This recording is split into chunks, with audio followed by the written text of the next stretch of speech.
Hey guys, this is Tattoo Tony, and I'm going to show you the outside of this building real quick. I really wondered what this building was, especially when we got inside it. It was kind of a mystery to me, and that's a piece of sidewalk, I believe. But this building was a real mystery to me for a while.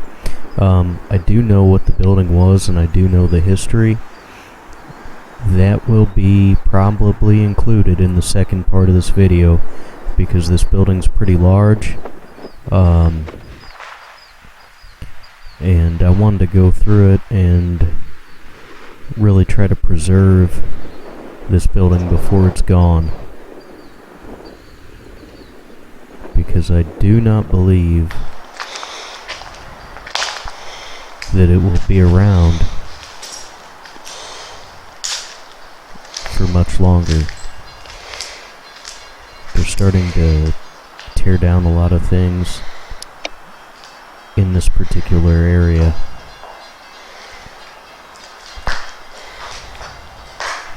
I also have a true story that I want to tell you,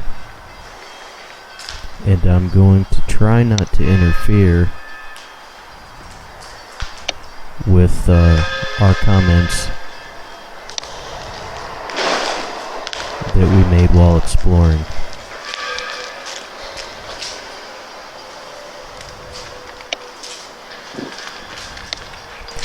I'll spoil this one. You'll probably hear me ask or wonder if this used to be some sort of train station at one point.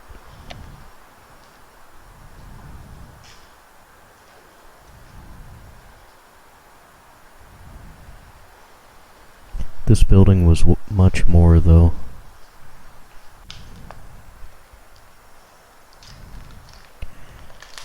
Again, I'm not sure if I mentioned it, but I have a very true, tragic, and really scary story that I want to tell you. What do you think this building was?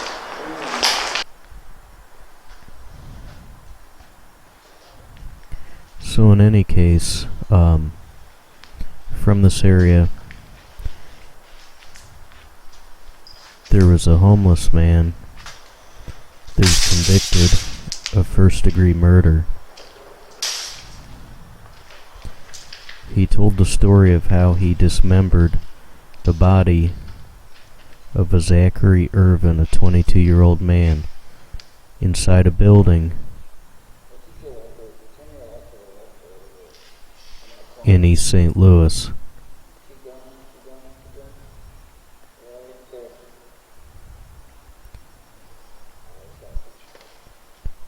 Dennis Leguli, 42,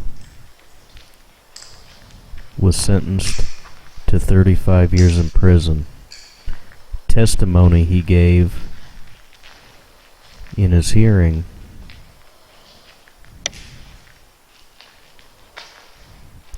and it also, the testimony incriminated his accomplice, James Pearson. Police had found some of Irvin's burning body parts in East St. Louis.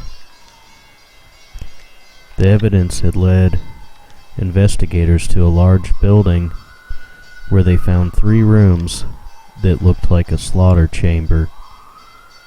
They were blood splattered. There was tools strewn about. Red pentagrams were spray painted on the walls. With little to no emotion, Leguli testified that he and Pearson woke Irvin. Irvin was sleeping on a bed inside the building. They used bright lights and fired a gun above his head. At the time, there was a homeless city in this building, according to statements police made. By the way, guys, for people that say, oh, this isn't scary, did you just hear what I said? The homeless men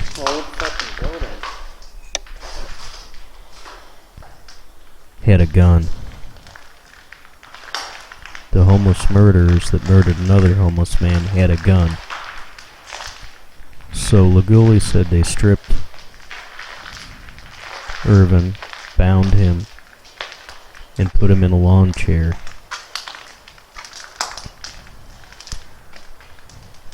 Laguli told Pearson to leave the room, and then Laguli sexually assaulted Irvin. He had him tied down with a rope. Laguli said, at some point I needed to get lunch because I'm a diabetic. So he asked Pearson to watch Irvin while he was gone. So he tied a man down, sexually assaulted him, and then said, gee, I'm hungry. Mr. Pearson explained that he couldn't be allowed to leave the building alive. Those were Laguli's instructions. Laguli went to the St. Patrick's Center in downtown St. Louis for lunch. On his way back to the warehouse, he claimed that he saw Pearson standing beneath the Eads Bridge wearing some of Irvin's clothing. Laguli said Pearson notified him that things didn't go as planned and they had to clean up a terrible mess at the building. Creepy. It's an old Chromecraft table.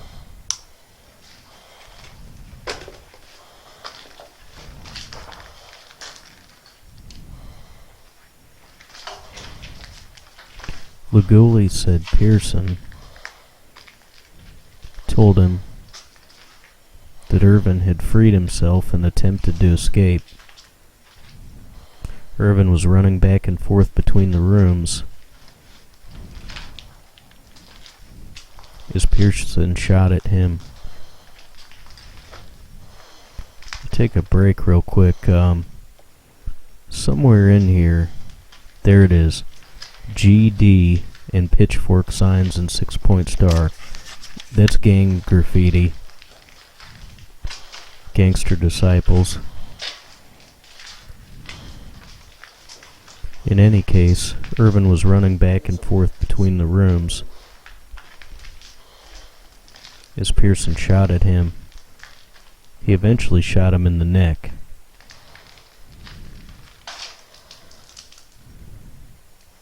I don't know who the fuck would be sleeping down here.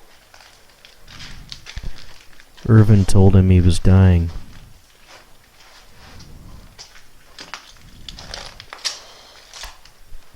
Pearson told Irvin that it was nothing personal. The two murderers spent more than 4 hours dismembering the victim. He never told prosecutors why.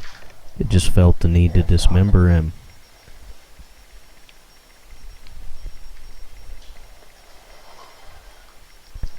In the video, guys, I just whispered that we heard talking. We were a little spooked.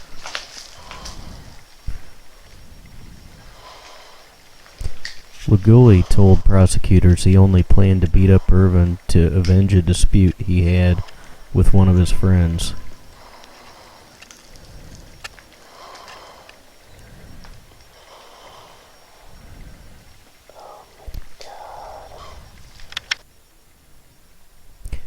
See these trenches in the basement?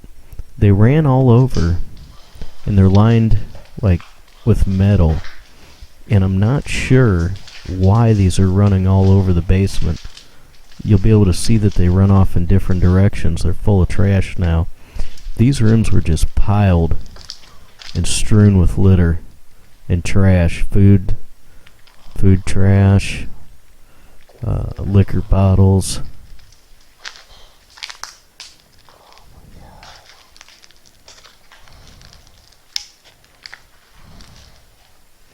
I believe that there were a lot of homeless living in this building. There are some very old washing machines. In any case, there must have been a quote-unquote homeless city in this building at one point. This is what happens. You saw it in my other video. Homeless people stay. There's tons of trash all over the place that just gets thrown. Beer cans, liquor bottles, food trash, old shoes, clothing. Worn till it gets dirty enough, or holes or whatever, and it just gets thrown. There were blankets, covered in things, a lighter, it's all kinds of stuff. There had to be tons of people staying in here. There might still be some people. We might have came in the afternoon when they were out.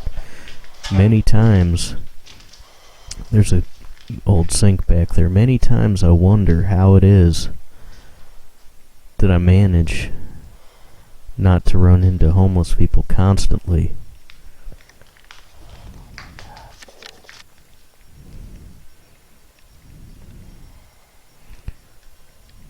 There's the old flooring. You could see that trench lined with metal on the edges. They all run through here and connect. If anybody has any idea what those might be, let me know.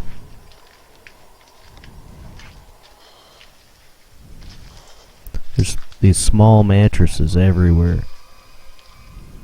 This might have used to been a train station, dude. Close to the railroad tracks. You saw that porcelain thing in the wall. I don't know if that was water fountain or what. It was some sort of, water fixture. Anybody have any ideas? Let me know.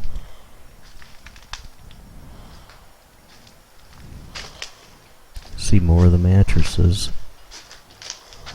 I do know what this building was. I do know the history of it. You'll have to wait for the next video. If you're watching and you happen to know for some reason what this building is, please don't give away the history. Now, I found another version of that story about the homeless men with some other details. Apparently, they had power somehow, or they had a sawzall, saws, hacksaws, knives. They said a meat cleaver. And this was a more detailed police account of how they dismembered the body and tried to light it on fire. So they did this in Illinois. I'm not going to get political. Illinois does not have a death penalty. You gotta take a photo of that. That'd be badass. But these two gentlemen would definitely be candidates in my mind. This is what's so scary about this, guys. Those were two homeless men that did that to another homeless man. Don't think if they caught you in a building they wouldn't hesitate to do the same.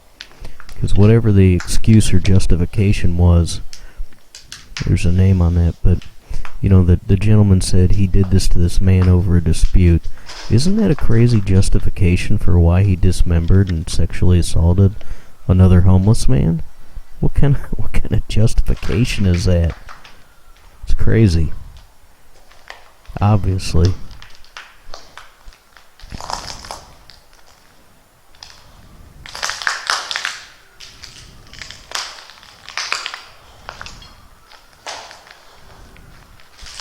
Now, if they would have committed that heinous crime about 10 minutes away across the line in St. Louis, Missouri has capital punishment.